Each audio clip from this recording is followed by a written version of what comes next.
ఏమన్నావు నువ్వు? మా అమ్మా నాన్నలు ఏమైపోవాలి, మా ఫ్యామిలీ ఏమైపోవాలి అంటావా? అవును, మీ అమ్మా నాన్నలు ఏమైపోవాలి, మీ ఫ్యామిలీ ఏమైపోవాలి, నువ్వేమైపోవాలి, మీ తమ్ముడు ఏమైపోవాలి, అదే చూసుకో. ఎంతోమంది నడి రోడ్డు మీదకి వచ్చారు, 3-4 ప్రాణాలు తీసుకున్నారు ఈ రోజున. కానీ నువ్వు మీ అమ్మా నాన్నలు మాత్రం ఏమవ్వద్దు కదా.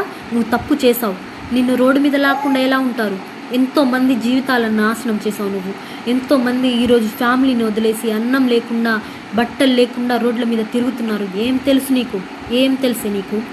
ఎవరి బాధ తెలుసు నీకు? మీ అమ్మ నాన్నలు, నీ తమ్ముడు, నీ చెల్లి వాళ్ళు బాగుంటే సరిపోతుందా? ఒక్కరోజు వాడు మంచి స్థాయిని ఉండేసరికి నువ్వు వాడికి పెళ్ళి మీ చెల్లిని ఇస్తానని చెప్పావు. ఈరోజు నేను నా చెల్లిని ఇవ్వను అని చెప్తున్నా. అసలు నేను చెప్పనే లేదు అంటున్నావు.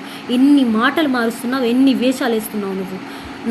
మాకన్నీ తెలుసు. నీ బండారం బయట పెట్టే వరకు, నీకు శిక్ష పడే వరకు, మీ తమ్ముడికి, ఆ మధుగాడికి శిక్ష పడే వరకు ఇంతే. ఇంకా మీ వెనక ఎంతమంది ఉన్నారు వాళ్ళందరికీ శిక్ష పడే వరకు మేము వదలము, నిన్ను అస్సలే వదలం.